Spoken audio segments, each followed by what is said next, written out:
Students, आज हम crony Penney model के बारे में जानेंगे। ये क्वेश्चन भी जो सॉलिड स्टेट फिजिक्स है उसमें यूनिट 2 में ये टॉपिक भी लॉन्ग क्वेश्चंस में पूछा जाता है, इम्पॉर्टेंट है। तो क्रॉनिक पेनी मॉडल क्या है इसके बारे में हम समझेंगे। जो सॉलिड्स होते हैं, जो वैलेंस इलेक्ट्रॉन्स होते हैं उसमें वो कहीं भी लेटाइस में घूम सकते हैं, तो ज़ीरो पोटेंशियल एनर्जी के साथ, है ना। ज़ीरो पोटेंशियल एनर्जी के साथ जो वैलेंस इलेक्ट्रॉन्स होते हैं सॉलिड्स में वो फ्री घूम सकते हैं। लेकिन जो आयोनिक और कोवैलेंट क्रिस्टल सॉलिड्स होते हैं उसमें जो वैलेंस इलेक्ट्रॉन्स होते हैं उसको जो पीरियोडिक पोटेंशियल होता है वो प्रभावित करता है, इन्फ्लुएंस करता है ना, लेटाइस आयंस को। लेटाइस आयंस होते हैं जो आयनिक और कोवैलेंट बॉन्ड में, तो उसको पीरियोडिक पोटेंशियल क्या करता है, इन्फ्लुएंस करता है। तो इस तरीके से ये इन चीज़ों को ध्यान में रखते हुए जो वैलेंस इलेक्ट्रॉन्स का बिहेवियर है ना, वन डायमेंशन में, वो क्रॉनी और पेनी द्वारा एक मॉडल के द्वारा समझाया गया था। क्योंकि जो लेटाइस पोटेंशियल है उसका नेचर क्या होता है, बहुत कॉम्प्लिकेटेड होता है, कॉम्प्लेक्स होता है अगर उसको हम विचार करेंगे। तो इसलिए उसने क्या किया था, क्रॉनी और पेनी ने, जो पीरियडिक पोटेंशियल है लेटाइस का, उसको एक सिंपल एक रेक्टेंगुलर शेप में उसको कंसिडर किया था, है ना, इस तरीके से। सो द पीरियडिक पोटेंशियल है, क्रॉनी और पेनी ने उसको एक रेक्टेंगुलर शेप में सिंपली तरीके से, इस तरीके से एज्यूम किया था। और इसके आधार पे उसने बहुत सारी पोटेंशियल की जो प्रॉपर्टीज़ होती हैं, करेक्टरिस्टिक्स होता है, उसका जो बिहेवियर होता है वैलेंस इलेक्ट्रॉन्स के साथ, है ना, वो उसने समझाया था। तो यहाँ पर सपोज मान लो दिस इज़ द इस तरीके से ये पोटेंशियल है V0 और ये Vx है। So this is A plus B, यहाँ माइनस बी है, ये A इसकी विड्थ है, ये इसकी विड्थ B है ना। सो इसको शेडेड लाइन के द्वारा आप इस तरीके से बता सकते हो, लाइक दिस। तो यहाँ इसकी जो विड्थ है वो B है और इसकी A है। सो यहाँ से यहाँ तक का डिस्टेंस कितना है, A प्लस बी है, ये है ना, ये इस तरीके से A प्लस बी है। तो ये एक सिंपल वन डायमेंशनल क्रॉनी पेनी का मॉडल है। पोटेंशियल को का इन्फ्लुएंस जो वैलेंस इलेक्ट्रॉन्स में है उसको समझाने के लिए। तो इसमें हम ऐसा मानते हैं जो पोटेंशियल है, रीजन आप देखोगे ज़ीरो से ज़ीरो एक्स और ए, मतलब इस रीजन में जो पोटेंशियल है वो क्या है, ज़ीरो है। और इस रीजन में जो पोटेंशियल है वो कितना है, V0 है ना। It means Vx is equal to zero in this region, zero to a के बीच में जो पोटेंशियल है वो ज़ीरो है। और पोटेंशियल V0 है किसके बीच में, माइनस बी, ये माइनस बी है, माइनस बी एक्स और ज़ीरो। सो माइनस बी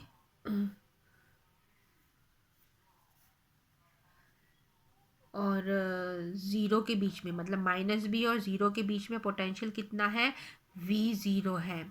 और ए और ज़ीरो के बीच में पोटेंशियल कितना है, ज़ीरो है।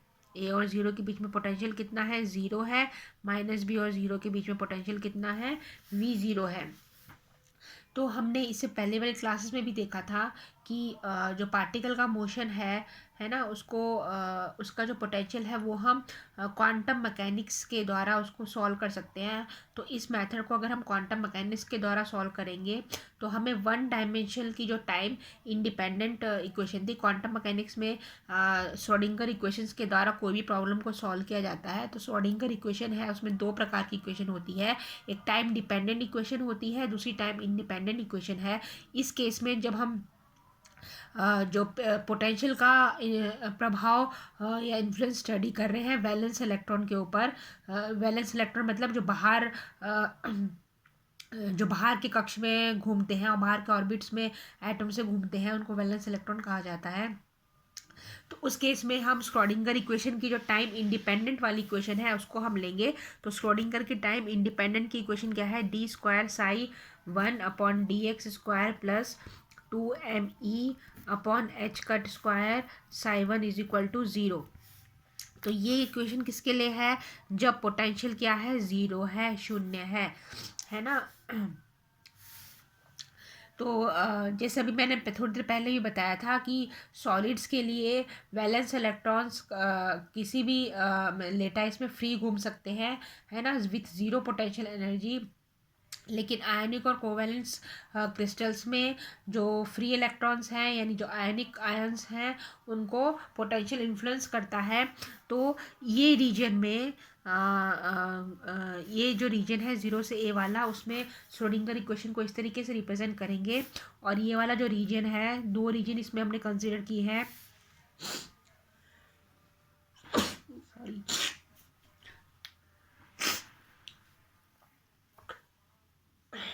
तो इसमें हमने दो रीजन्स को कंसिडर किया है। एक रीजन में ज़ीरो से ए वाले में, ये वाले में जो क्रोनी पेनी मॉडल है, क्योंकि लेटाइस का जो स्ट्रक्चर होता है बहुत ही मुश्किल, संरचना जो होती है वो बहुत कॉम्प्लिकेटेड होती है। तो उसने सिंपल तरीके से एक रेक्टेंगुलर फॉर्म में शेप में मान लिया है पोटेंशियल। और उसमें जो ज़ीरो से ए वाला रीजन है उसमें पोटेंशियल क्या लिया है, ज़ीरो लिया है। और -b से ज़ीरो वाला है उसमें v0 लिया है। तो श्रोडिंगर इक्वेशन के द्वारा हम इसको सॉल्व करना है। तो ज़ीरो से ए वाला रीजन है उसके लिए हम पोटेंशियल ये रखेंगे, और -b से ज़ीरो वाला है उसके लिए हम श्रोडिंग पोटेंशियल है उसके लिए हम श्रोडिंगर इक्वेशन को साइड टू जो वेव है उसके द्वारा बताएंगे। क्योंकि जो श्रोडिंगर इक्वेशन है उसके सॉल्यूशन को हमें साई से हम बताते हैं। तो वो इस तरीके से हम उसको लिखेंगे। इसमें हम क्या करेंगे, जो 2me है, 2me upon H cut square है उसको अल्फा स्क्वायर ले लेते हैं। सॉरी, ये वाला 2me upon H cut square है इसको हम अल्फा स्क्वायर ले लेते हैं। और इसको हम क्या मान लेते हैं, बीटा स्क्वायर मान लेते हैं। तो यहाँ पर 2me upon H cut square है इसको हम अल्फा स्क्वायर मान लेते हैं। और 2m v0 माइनस ई अपॉन एच कट स्क्वायर है इसको हम बीटा स्क्वायर मान लेते हैं। यहाँ पर अल्फा और बीटा क्या है, ये रियल कांस्टेंट है। और इसमें ऐसा एज्यूम किया जाता है कि जो इलेक्ट्रॉन की एनर्जी है वो कम होती है पोटेंशियल से। सो v0 इज ग्रेटर देन ई। तो यहाँ पर ई क्या है, इलेक्ट्रॉन की एनर्जी है जो पोटेंशियल से कम होती है। तो ये दो जो इक्वेशन थी श्रोडिंगर इक्वेशन, इसको हम 1 ले लेते हैं, इसको हम 2 ले लेते हैं और इसको हम 3 ले लेते हैं। तो इसमें जो सेकंड और थर्ड जो इक्वेशन है उसको हम दोबारा कैसे लिखेंगे, जब हमने इसको अल्फा स्क्वायर ले लिया है, इसको बीटा स्क्वायर इसमें हमने मान लिया है। तो ये इसको इस तरीके से लिखा जाएगा, D square psi 1 upon D x square plus alpha square psi 1 is equal to 0 between x to 0 to a। और ये हो जाएगी दूसरी इक्वेशन जिसमें हमने बीटा स्क्वायर मान लिया है सेकंड टर्म को, उसमें हमने minus beta square psi 2 is equal to 0। तो ये दो इक्वेशन है, तो इनके सॉल्यूशन भी होंगे। श्रोडिंगर इक्वेशन है तो इसमें हम ब्लॉच थ्योरम का इस्तेमाल करेंगे। तो the eigen function psi of x of single electron in periodic potential, है ना। तो इसमें ब्लॉच थ्योरम का हम इस्तेमाल करेंगे। तो ब्लॉच थ्योरम को हम ऐसे डिफाइन करते हैं, psi of x is equal to e raise to i k x you k x. ये हो गई इक्वेशन 6। इसको हमने 4 5 मान लेते हैं। ये हो गई 4, ये हो गई 5, इस तरीके से, ठीक है। अब इस पे क्या करेंगे हम, जो इक्वेशन 6 है ये वाली, इसको हम 2 बार डिफ्रेंशिएट करेंगे with respect to X. X के रिस्पेक्ट में इसको 2 बार डिफ्रेंशिएट करेंगे। तो पहली बार डिफ्रेंशिएट करेंगे तो इस तरीके से हमें डिफ्रेंशिएशन आपको पता ही है किस तरीके से, इस पर 2 पार्ट्स में होगा, है ना। तो क्योंकि 2 टर्म है, दिस वन, तो इसको फर्स्ट मान लो, इसको सेकंड मान लो। तो पहले फर्स्ट टर्म का डिफ्रेंशिएशन होगा, सेकंड टर्म कांस्टेंट रहेगी, प्लस फिर एक टर्म कांस्टेंट रहेगी तो दूसरे टर्म का डिफ्रेंशिएट करेंगे। तो डिफ्रेंशिएशन बाय पार्ट्स वाला जो इसमें यूज़ होगा। देन इसके बाद दोबारा इसको डिफ्रेंशिएट करना है विथ रिस्पेक्ट टू एक्स।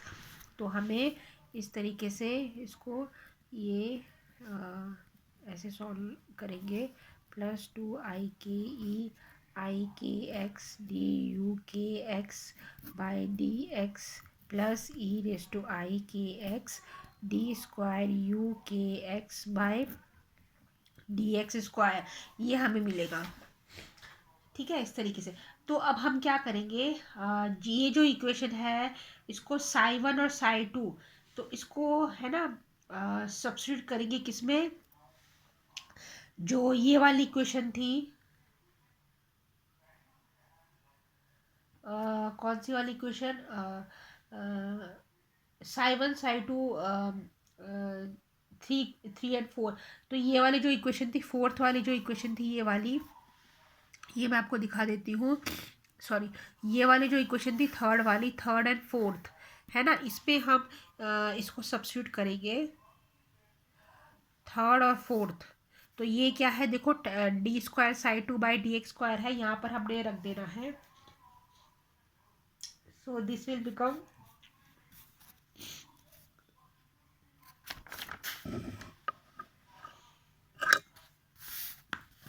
ये ऐसे हो जाएगा, डी स्क्वायर आप सब्स्टिट्यूट करोगे, है ना, d square u one upon D x square plus two i k d you one upon D x plus alpha square minus k square u one is equal to zero.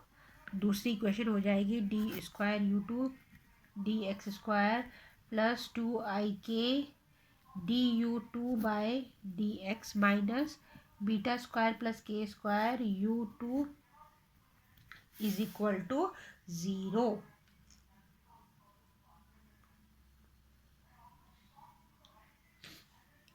मतलब ये जो equation थी पहली वाली, उसको हमने u1 और u2 के फॉर्म में उसको हमने लिख लिया है यहाँ पर, u1 और u2 के फॉर्म में हमने लिखा है। तो अब ये कैसी है, क्वाड्रेटिक इक्वेशन है ना, इसके सॉल्यूशंस होंगे, तो इसके सॉल्यूशंस को हम लिख देंगे u1 is equal to a e raise to i. ये सॉल्यूशंस जो है ये इस तरीके से ही ऑप्टेन होंगे, तो ये आपको थोड़ा मेमोराइज करना पड़ेगा सॉल्यूशंस u1 और u2 के। C e raise to beta minus i k x plus d e raise to minus beta plus i k x. तो इसमें ए बी सी डी ये क्या है, कांस्टेंट है, जो हम मालूम कर सकते हैं, जो बाउंड्री कंडीशन है जाई साई और D psi by D X, है ना, इससे हम मालूम कर सकते हैं। और ये क्या है, कंटिन्यूअस है, ये कंटिन्यूअस है कहाँ पर, x is equal to zero. तो इसमें psi and D psi by D X है, ये कंटिन्यूअस है x is equal to zero पे। तो इसमें कंटिन्यूएशन के लिए हम क्या करेंगे, u1 is equal to U two X is equal to zero.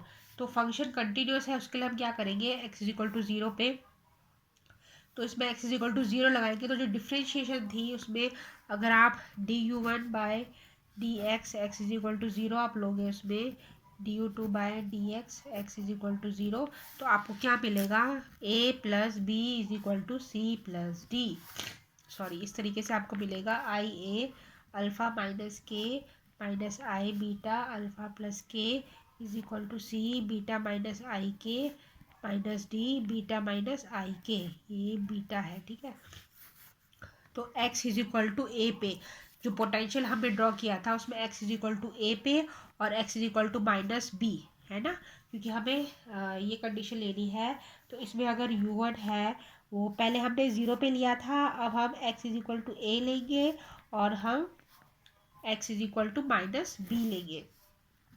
सो इस केस में d x is equal to a is equal to d you two d x x is equal to minus b. So यहाँ पर हो जाएगा a e raise to i alpha minus k A plus b e minus i alpha plus k a is equal to c e raise to minus beta minus i k b plus d e raise to beta plus i k b, ये हमें मिलेगा, ठीक है। तो इसको आप solve करोगे, so you are getting है ना, इसको डिफ्रेंशिएट करेंगे तो आपको मिलेगा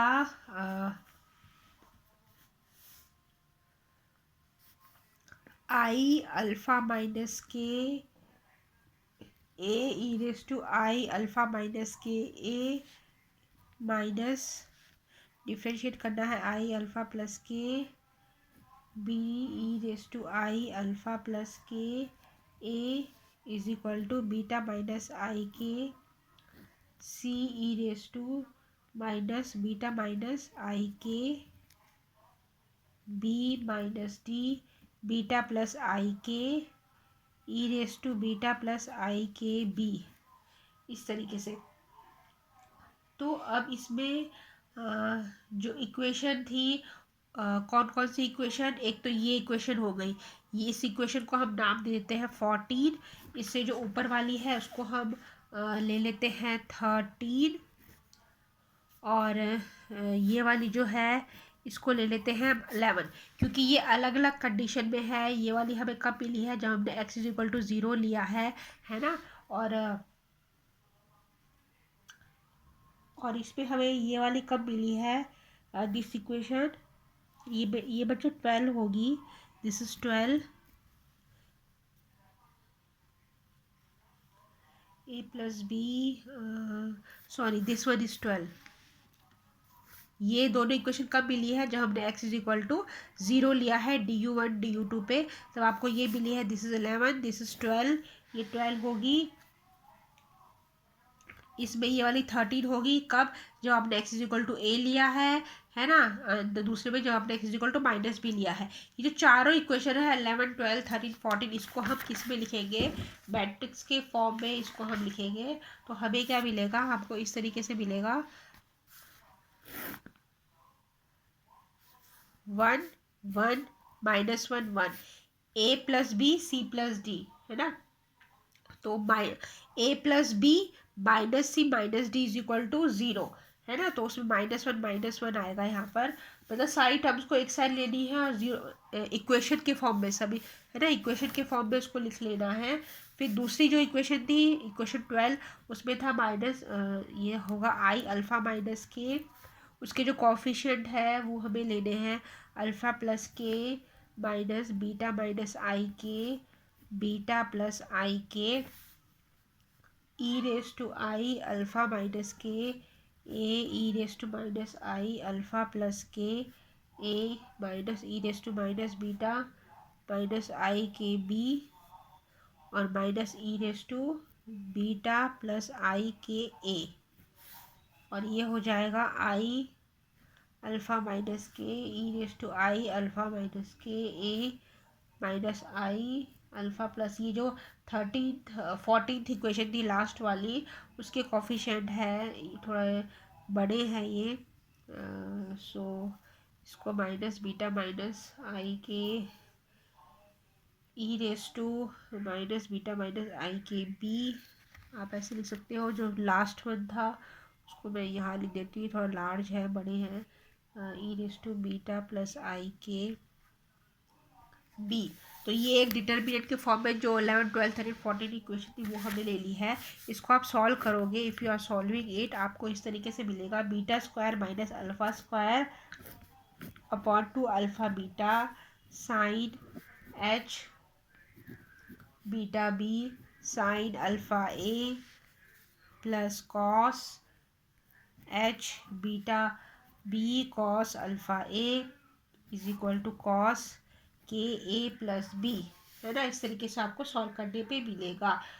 जो बैरियर विड्थ है बी, इसको सॉल्व करने के लिए जो क्रॉनियर पेनी ने जो सिचुएशन डिस्क्राइब करी थी, उसमें v0 इन्फिनिटी अगर होती है, b टेंड्स टू 0 होता है, तो v0b क्या हो जाएगा, फाइनाइट हो जाएगा। इसका मतलब जो पोटेंशियल फील्ड है वो एक डेल्टा फंक्शन की तरह होगी। तो इस सिचुएशन में जो पोटेंशियल बैरियर है, पेड़ पोटेंशियल बैरियर है, वो होगा इनफाइनाइट पोटेंशियल। बहुत ही छोटे विड्थ के लिए जो पीरियडिक पोटेंशियल बैरियर है वो इनफाइनाइट होगा, है ना। मतलब v0 इन्फिनिटी पे b0 टेंड्स टू ज़ीरो होगा, और जो V0B है वो क्या होगा, फाइनाइट होगा। ये जो मैंने लिखा हुआ है इससे क्या कहा जाएगा, बैरियर स्ट्रेंथ।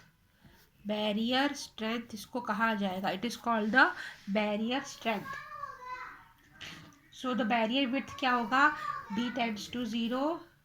सो इसमें B टेंड्स टू ज़ीरो है, यानी sine H beta B tends to beta B, यानी cos H beta B tends to 1। So इसमें जो ये वाली टर्म थी, ये वाली टर्म थी A beta square minus alpha square beta B, जो इक्वेशन हमने ऑप्टेन करी है डिटर्मिनेंट से, वो sine alpha A by alpha A plus cos alpha A is equal to cos K A, है ना, if B tends to zero. तो जो डिटर्मिनेंट वाली इक्वेशन हमने ऑप्टेन करी थी, it should be written as like this, उसको इस तरीके से लिखना है, if beta tends to zero. तो ये जो टर्म है, दिस टर्म, इसको क्या ले लेंगे, we consider it as a P. P इसको ले लेंगे sine alpha A upon alpha A plus cos alpha A is equal to cos K A. So P है ना, P is nothing but the this, इसको इस तरीके से लेंगे।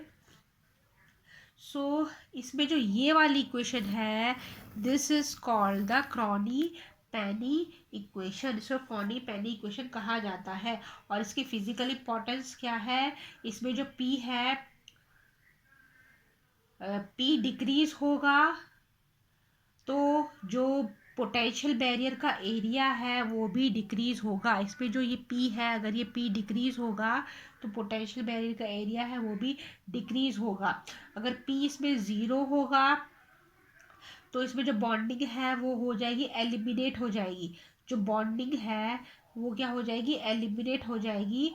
मतलब जो इलेक्ट्रॉन्स है वो फ्री घूमते रहेंगे, है ना, यानी पोटेंशियल पी, जो पोटेंशियल अगर वो ज़ीरो हो जाएगा तो इलेक्ट्रॉन्स क्या है, वो फ्री घूमते रहेंगे इसमें। तो अगर आप इसमें P is equal to zero डालोगे, सो इसमें क्या हो जाएगा, cos alpha A is equal to cos K A, यानी alpha is equal to K हो जाएगा if P is equal to zero. तो इसमें जो अल्फ़ा है, जो एनर्जी है, एनर्जी क्या लिख सकते हैं, E is equal to H cut square K square by 2m। Means यहाँ पर जो अल्फ़ा है, alpha can be written as, मैं यहाँ पीछे लिख देती हूँ, alpha can be written as alpha is equal to K हो जाएगा when P is equal to zero. तो ये हो जाएगा 2me upon H cut square is equal to K square. अगर इसको ऐसे लिखोगे, सो के है इसमें, के जो है उसको इस तरीके से भी लिखते हैं 2me upon H cut square, मतलब जो energy, it is nothing but the energy H cut square K square upon 2m। तो एनर्जी है उसको एक साइड ले लिया, बाकी सब टर्म्स को एक साइड ले लिया, ठीक है। तो ये कंडीशन थी if P is equal to zero. लेकिन जब P इन्फिनिटी होगा तो sine alpha A is equal to zero होगा, alpha A is equal to plus n pi होगा। So alpha square is equal to n square pi square by a square होगा, 2me upon H cut square होगा। सो इस case में E is equal to N H cut square pi square 2ma square, ये होगा। So this is the energy when P is infinity and this is the energy when P tends to zero. P is equal to zero होगा। सो इसको अगर आप draw करोगे तो यहाँ पर आप देखोगे जो एनर्जी है वो K पे डिपेंड नहीं है। इसमें जो एनर्जी है वो K पे डिपेंड नहीं है। तो इन दिस केस जो एनर्जी लेवल्स हैं वो क्या होंगे, डिस्क्रीट होंगे, अलग अलग होंगे। तो इस केस में अगर आप क्रॉनी पेनी मॉडल बनाओगे वन डायमेंशन में, है ना, सो वेव जो आप बनाओगे, ड्रॉ करोगे इस तरीके से, आपको ये ऐसे मिलेगा, इस तरीके से ऐसे। तो इसमें जो ये है, इट इज़, फिर दैन ये है जो वेव जो है उसके इस तरीके से, या फिर ये है, दिस इज़ ऑल द, इसको क्या कहेंगे, इसको कहेंगे फॉरबिडन रीजन। ये इसमें क्या होगा, this is the forbidden region. ये सब फॉरबिडन रीजन में आएगा। ये है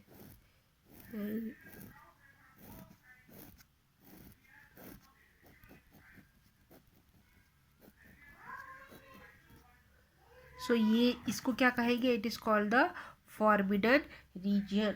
और इसमें जो ये है this one, this lines, this one, this is called the allowed region. इसे क्या कहेगा, ये वाले जो ये वाइट वाला जो एरिया है उसे क्या कहा जाएगा, अलाउड रीजन कहा जाएगा। सो ये ग्राफ है किसके बीच में, अल्फा ऑफ ए और पी के बीच का ग्राफ है। अगर वो ड्रॉ करोगे तो आपको इस तरीके से साइन वेव्स मिलेगी। तो इसमें ये वाला जो ही है this is called the forbidden region, और दो वेव्स के बीच का जो रीजन है उसे क्या कहा जाएगा, it is called the allowed reason.